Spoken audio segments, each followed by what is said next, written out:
এই দুনিয়ার পুরো জীবনটা এটা হচ্ছে লালসাময় একটা জীবন, লোভ, মরিচিকা, মায়াজাল।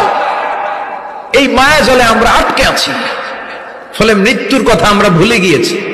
পাগলের মতো ছুটছি, আরো টাকা লাগবে, আরো খ্যাতি লাগবে, আরো যশ লাগবে, আরো দাপট লাগবে। আমার এত টাকা দিয়ে কি হবে? এত সম্পদ দিয়ে কি হবে? এত ব্যস্ততা দিয়ে কি হবে? তোমার স্টপ, থামুন, অনেক হয়েছে। আম্মা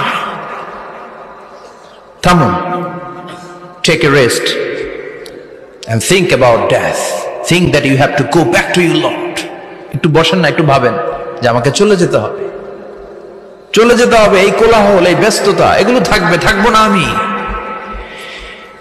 সাইয়েদনা ওমর ফারুক বলেছেন, মুতু ক্বাবলা আন তামুতু, মরার আগে একবার মরো। হাসিবু ক্বাবলা আন তুহাসাবু আলাইকুম, তোমার হিসাব নেওয়ার আগে তুমি একবার নিজের হিসাবটা করো না।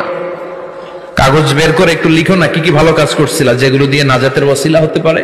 1 2 3, আর কি কি আকাম কুকাম করছো দেখো না।